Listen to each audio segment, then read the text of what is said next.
Assalamualaikum dear students, welcome back to official channel of Zarb Academy। अब हम करेंगे next branch जो new syllabus में है पॉलीमर।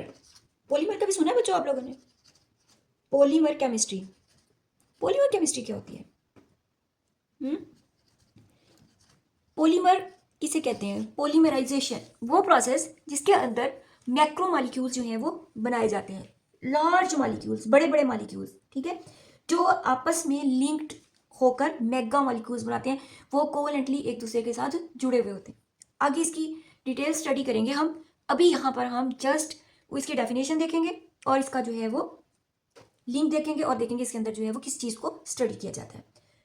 पॉलीमर्स बेसिकली क्या है? पहले हमें पॉलीमर्स का जैसे हमें हाउ नो होनी चाहिए कि पॉलीमर्स है क्या है। पॉलीमर्स बेसिकली लार्ज मॉलिक्यूल्स होते हैं, ठीक है। अब ये कैसे बनते हैं? ये आपस में एक दूसरे के साथ छोटे छोटे मॉलिक्यूल्स अटैच्ड होते हैं सिंगल बॉन्डिंग के साथ, ठीक है। ये मुख्तलिफ ग्रुप्स के साथ अटैच होते हैं, ये डबल बॉन्ड के साथ अटैच होते हैं, ट्रिपल बॉन्ड के साथ अटैच होते हैं। ज़्यादातर जो पॉलीमराइजेशन होती है कार्बन कार्बन कंपाउंड के अंदर, कार्बन कार्बन के अंदर आपस में जुड़ने की एक सलाहियत होती है जिसको हम कैंटिनेशन कहते हैं। ये लॉन्ग चेन बनाने की सलाहियत रखते हैं as compare to the other atoms. अब ये आपस में कार्बन अपनी 4 वैलेंसी, ये मैं आगे डिटेल से आपको बताऊंगी, ये अपना ऑक्टेट फिल करने के लिए, कंप्लीट करने के लिए इसको भूख लगती है। ये 4 जो है वो अपने बॉन्ड बनाने की सलाहियत रखता है। वो किस तरह से जुड़ता है? वो सिंगल बॉन्ड के जरिए भी जुड़ने की सलाहियत रखता है, डबल बॉन्ड के जरिए भी, ट्रिपल बॉन्ड के जरिए भी। ये डिफरेंट जो फंक्शनल ग्रुप्स हैं उनके साथ अटैच होने की भी सलाहियत रखता है। ये इनकी जो आपस में जो है वो होमोलोगस सीरीज भी आती हैं, जो कि क्या होंगी कि वो बड़े बड़े आगे मैक्रोमॉलिक्यूल्स भी बनाने की सलाहियत रखती हैं। इस तरह की जो स्टडी होगी कि ये किस तरह से जुड़ते हैं, कौन सी डेफिशिएंसी है जिसको वो पूरा करने के लिए दूसरे के साथ बॉन्ड बनाते हैं, ठीक है। फिर कौन कौन आपस में जुड़ने की, किस जगह से, किस पोजीशन से जुड़ने की सलाहियत रखता है। हम लॉन्ग चेन्स मॉलिक्यूल्स किस तरह से बना सकते हैं, किस हद तक हम जोड़ सकते हैं, ये सारे का सारा हम किसके अंदर पढ़ते हैं? पॉलीमर केमिस्ट्री के अंदर। तो हम इसको कह सकते हैं पॉलीमर्स आर लार्ज मॉलिक्यूल्स जो कि लिंक्ड होते हैं किसके साथ? अपने बिल्डिंग ब्लॉक्स के जरिए। जैसे अगर हम कार्बोहाइड्रेट्स की बात करें, ठीक है, कार्बोहाइड्रेट्स के बेसिक यूनिट्स जो हैं वो सैकराइड्स होते हैं, ठीक है, मोनोसैकराइड्स होते हैं। इसी तरह जब हम प्रोटीन्स की बात करते हैं, ये मैंने पहले भी बताया हुआ है, न्यू स्टूडेंट्स के लिए नई चीज़ होगी। जो प्रोटीन्स होते हैं इनके बिल्डिंग ब्लॉक्स जो हैं वो अमाइनो एसिड्स होते हैं। इसके अंदर 2 बेसिक्स ग्रुप्स आपस में जुड़े होते हैं। एक इसके अंदर कार्बोक्सिलिक ग्रुप होगा, एक कार्बोक्सिलिक होगा, एक अल्काइल ग्रुप होता है, और इसके अंदर एक अमाइनो ग्रुप होता है। ये लॉन्ग चेन्स बनाते हैं और जो बॉन्ड इनका आपस में बनता है एलिमिनेशन ऑफ वाटर के नतीजे में, वो पेप्टाइड बॉन्ड होता है, ठीक है, और उसको हम पेप्टाइड लिंकेज कहते हैं। Is it clear? अब इस तरह से ये जो मेगा या लार्ज मॉलिक्यूल या मैक्रो मॉलिक्यूल्स बनते हैं वो क्या होते हैं? वो पॉलीमर्स होते हैं। इनमें से बहुत ज़्यादा जो है, जैसे कार्बोहाइड्रेट्स हैं, न्यूक्लिक एसिड हो गया, न्यूक्लिक एसिड की आगे फिर टाइप्स आ जाएंगी, जिसके अंदर हमारे पास क्या हो गया? Deoxy ribonucleic acid, DNA, ribonucleic acid, RNA. RNA की भी आगे फिर टाइप्स आ जाएंगी, messenger RNA, transfer RNA, ribosomal RNA. ये सारे के सारे किसी ना किसी फॉर्म में हमारी बॉडी के अंदर मौजूद होते हैं। ये हमें कैसे पता चला कि ये मैक्रोमॉलिक्यूल्स हैं? ये हमें कैसे पता चला कि ये पॉलीमर है? ये हमें कैसे पता चला कि इनके बेसिक यूनिट्स ये हैं? ये सारे का सारा कहाँ से हमें पता चला? ये हमें पॉलीमर केमिस्ट्री ने बताया। Is it clear? Next branch शुरू करें। आज हम इंशाल्लाह ये सारी ब्रांचेस जो है वो कंप्लीट करेंगे, क्योंकि आगे जो है वो बस इनकी हाउ नो करना है हमने, ठीक है। आगे है हमारे पास जियो केमिस्ट्री। दिख रहा है सारे बच्चों को? जियो मीन अर्थ, जमीन के अंदर अंदरूनी तहों में क्या हो रहा है, क्या किस किस्म की एनर्जी है नीचे, ठीक है। उनसे जो है वो आगे, जैसे कुछ इलाके ऐसे होते हैं जहाँ पर सप्लाई ज़रा मुश्किल हो जाती है, या बहुत ज़्यादा आप कह रहे हैं कि सर्दी या गीज़र चलाने हैं वहाँ पर, तो वो क्या होगा? ज़मीन से जो जहाँ पर ये गर्म चश्मे या क्या उसे कहते हैं गर्म पानी नीचे मौजूद होता है, उसको पाइपलाइन के ज़रिए जो है वो आगे पहुँचाया जाता है। वो किस लेयर में होगा? ये सारे का सारा कि ज़मीन के अंदर क्या है, ज़मीन के अंदर लावा कैसे बनता है, वोल्केनोस कैसे फटते हैं, उनके अंदर क्या क्या चीज़ें मौजूद हैं, आतिफ यानी है क्या, फिर वहाँ से हम किस तरह से ज़मीन की एनर्जी को हम जो है वो इस्तेमाल करके रूम्स वगैरह को गर्म रख सकते हैं, पाइपलाइंस के ज़रिए शिफ्ट कर सकते हैं, किस प्रोसेस के ज़रिए हम शिफ्ट कर सकते हैं, तो उसके पॉजिटिव इफेक्ट क्या है, या उसका जो है वो हम अपने इस्तेमाल के लिए, अपनी लाइफ को फैसिलिटेट करने के लिए उसको किस हद तक इस्तेमाल कर सकते हैं, वो हम किसके अंदर पढ़ेंगे, जियो केमिस्ट्री के अंदर। तो ये study of composition of earth है। नंबर 1 क्या है, it is the study of, इसके अंदर हम क्या देखते हैं, कंपोजिशन ऑफ अर्थ, ठीक है। फिर हमारे पास सोर्सेज,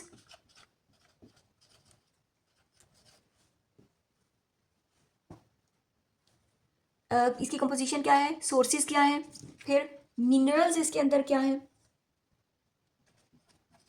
कौन कौन से मिनरल्स हैं जो हमारे काम के आएंगे, तो वो कहाँ से हम निकाल सकते हैं, ठीक है, और हमें कितना वो जो है हम कह सकते हैं इनका जो है एक्सप्लोर करना, वो भी इसके अंदर आ जाएगा।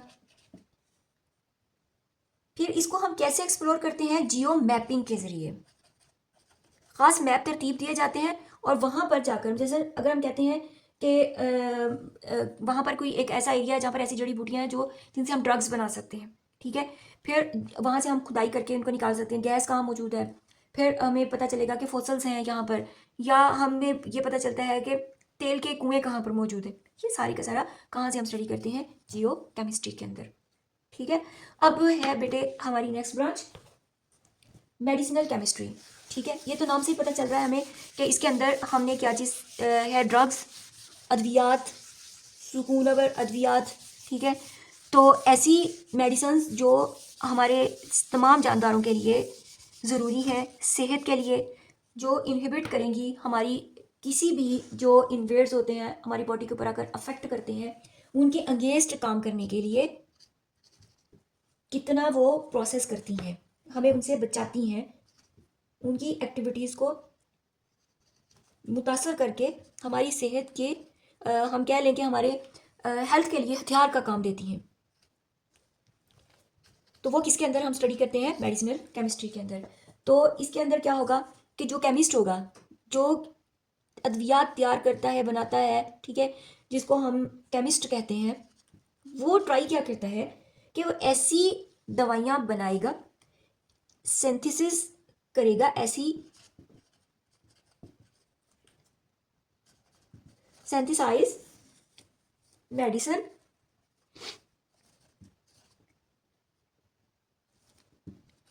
मेडिसिन्स, ड्रग्स, जो मैंने पहले आपसे कहा, जो मैनकाइंड के लिए यूजफुल होंगी, ठीक है, बेनिफिशियल होंगी।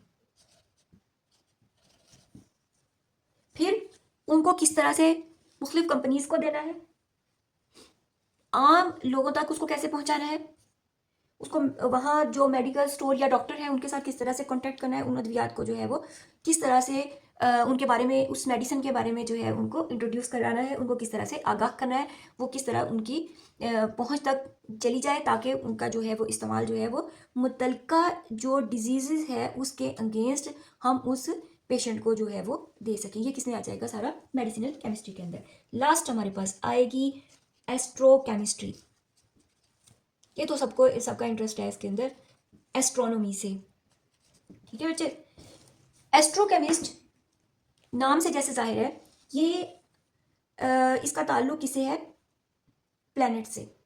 इसका ताल्लुक है सैयारों, सितारों, वहाँ पर होने वाले केमिकल रिएक्शंस क्या है, ठीक है, वो किस तरह से जो है वहाँ पर रेडिएशंस खारिज होती हैं, कौन कौन सी गैसेस या कौन से केमिकल्स जो हैं वो आपस में मिलते हैं, ठीक है। इसके अंदर मुख्तलिफ किस्म की रिसर्चेज जो है उससे हमें पता चलता है गैलेक्सीज के बारे में, स्टार्स के बारे में, प्लैनेट्स के बारे में, इंटरस्टार जो स्पेसिस हैं वहाँ पर क्या क्या चीज़ मौजूद है, ठीक है। उन प्लैनेट्स के अंदर जो केमिकल रिएक्शंस हो रहे हैं वो सब की स्टडी जो है वो हम किसके अंदर पढ़ेंगे, एस्ट्रो केमिस्ट्री के अंदर। उसको रिसर्च किया, वहाँ पर रिसर्च किया जाता है, फिर उसकी इंफॉर्मेशन जो है पूरी यूनिवर्स की के कायनात में क्या हो रहा है। बेसिकली हम इसको बेटे कह सकते हैं ये प्लेनेटरी साइंस है, प्लैनेट से, ठीक है। केमिकल बायोलॉजी है जिसके अंदर हमें ये पता चलता है कहाँ पर ज़िंदगी किस सितारे पर पॉसिबल है, क्यों मुमकिन है, ठीक है। और जो है फादर ऑफ एस्ट्रोकेमिस्ट कहा जाता है, ये नोट कर लें, फादर ऑफ एस्ट्रोकेमिस्ट कहा जाता है अलेक्जेंडर गैलगैनो।